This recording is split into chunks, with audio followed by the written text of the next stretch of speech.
Assalamu alaikum warahmatullahi wabarakatuh. I pray you all well. I pray that you are safe. And I ask Allah subhanahu wa ta'ala to grant us tawfiq and acceptance in this month of Ramadan. Allahumma ameen. So I was asked a number of questions about calculating zakat, and I put a status out asking whether or not people would like to see a simple video on how to calculate zakat in a simple way, avoiding most of the issues of difference of opinion and dispute amongst the ulama. And the response that I got was, mashallah, tabarakallah, quite a lot. So I thought, khair, let me record a video explaining it as simple as possible, inshallah. So, continuing on, Zakat Simplified. Now, the first thing that we want to, of course, mention is what is the type of zakat that is zakat applicable wealth. So, forgive me for my handwriting. Really, it's not one of my strong points. Let me start that again. Zakat applicable wealth. So zakat applicable wealth, there are essentially 5 different types, and this is quite general amongst most fuqaha. Of course, it's a lot of difference of opinion amongst them, a lot of detail. So this is not the video in which we'll be discussing this. If you want more detail into these issues, then Sirat Seminary is the best place to go, inshallah. So the first type is livestock: camel, sheep, goats, etc. It doesn't really apply to most of us living in the West, except for those who own farms.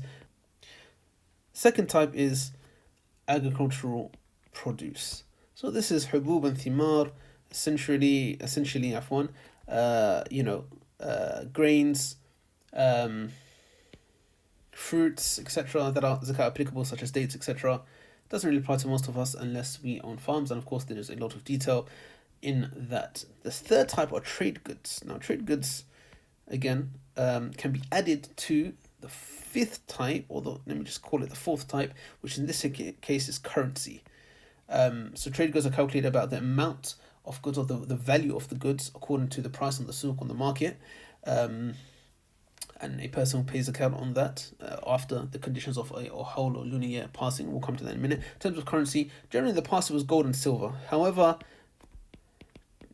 nowadays, and this is a near consensus, we include fiat currency as well: pounds, dollars, Saudi riyals, etc. You count that as currency, and of course there's a few other types that are mentioned by the ulama, such as buried treasure, the cares, and so on and so forth. But this is the general amount. So the second issue that we want to come to now is what is non-zakat applicable wealth. And essentially, that is everything else that has not been mentioned. So, for example, your cars, your houses, your clothes, you will not pay zakat on that, and that's quite self-explanatory. Going on to the third type, or the third issue, conditions. What are the conditions that a person must fulfill in order for him or her to pay zakat, for zakat to be obligatory? There are 4 main conditions. The first is, of course, Islam. So a person of course has to be Muslim. If a non-Muslim wants to pay zakat, of course zakat is not acceptable. This is a discussion amongst the usuliyun whether or not he or her is still mutalib bihi, or whether or not they're still sinful for not paying him. Again, that's an usuli discussion. Person, of course, has to be free. So indentured servants, zakat is not applicable upon them. Doesn't apply to our day and age now. Third is complete ownership. This is one of the most important: complete ownership of the minimal level of wealth, what is otherwise known as a nisab. What is otherwise known as nisab.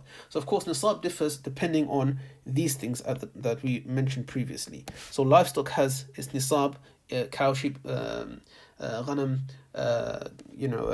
camels, ibil. They all have their different nisabs. Likewise, agriculture, produce, trade goods, currency, gold and silver. Now, what we want to draw attention to is the nisab of currency. Okay, so we're going to just highlight this, and we're going to bring it here. And all I'm going to do now is write gold and silver. We'll come back to that just in a minute after we complete number 4, which is passing of one lunar year. So we count lunar years. We don't count solar years. Like the Gregorian calendar will count lunar years. So for example, you might want to start calculating your zakah, start from the 1st of Ramadan, or the 1st of Muharram, or the 1st of Sha'ban, or the 1st of Shawwal, or the whatever, irrespective of it, we count from the lunar years, the Hijri year, from the Hijri calendar. Now, in terms of the complete ownership of the minimum level of wealth, that excludes things in which a person does not necessarily have full tamalluk in it. A person could be wakil for something, he could be entrusted to something, so on and so forth. Again, these are details mentioned in the larger books of fiqh. In terms of the minimum level of nisab for gold, that is 85 grams. Now, of course, it's based on the calculation of a dinar, and what a dinar is equivalent to 20 mithqalan, and what is 1 mithqal, and so on and so forth. Silver, 595 grams.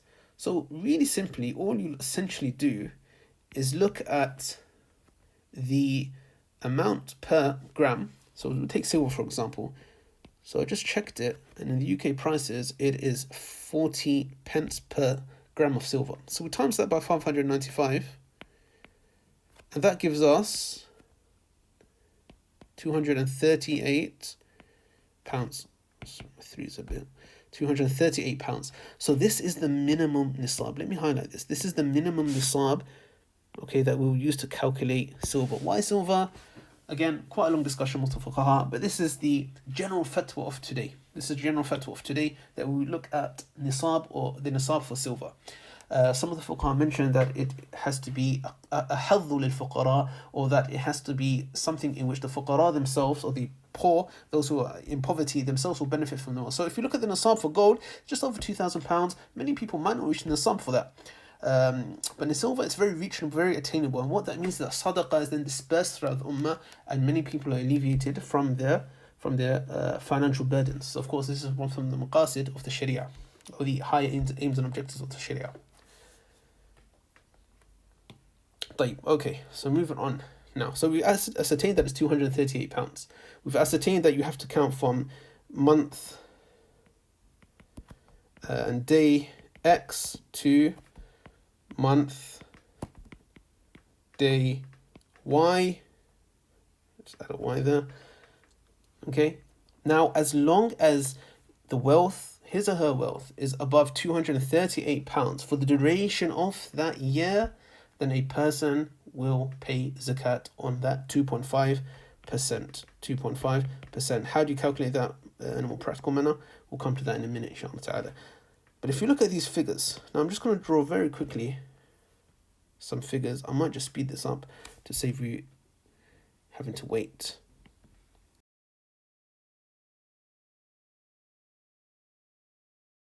So just explaining this. So this is what we call figure 1, for example. Essentially what's happening here is a person, his salary or his savings, for example, starts at the nisab amount. So we'll just write nisab here, just so we understand what exactly this is. Again, our nisab is £238. £238. It will start here, and then it may rise, it may drop, it may rise even more, but it will never drop below the nisab amount. Okay, so he starts in Muharram 1440 until Muharram 1441. In that case, he'll pay zakat on whatever he has at this particular point. Like, say for example now that a person's wealth drops below the nisab. So say here it goes and it drops below at this particular point. Okay, but then after it rises and it carries on. So now what we do is we stop counting from Muharram 1440. We completely ignore that, and we look here. We look at the point in which he gathers momentum again, his savings, and he reaches the nisab. So that might be, for example, Ramadan.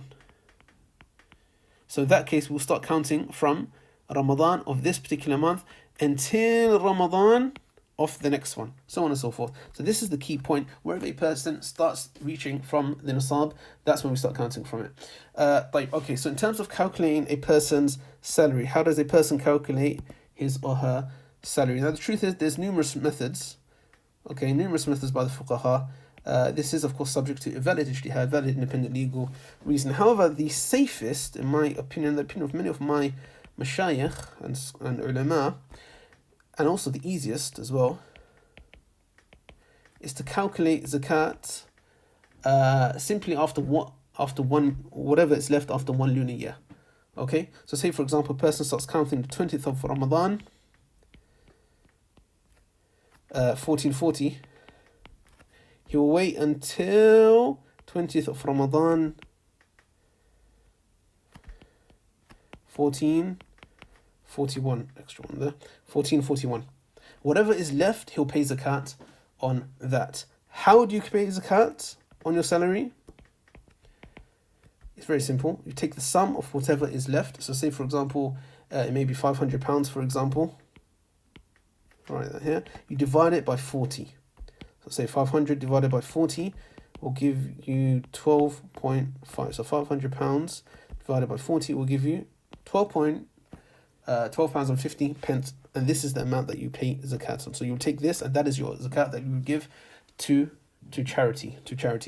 What about issues I've been asked about loans, for example? Now, when it comes to loans, you're either the debtor or you're the lender.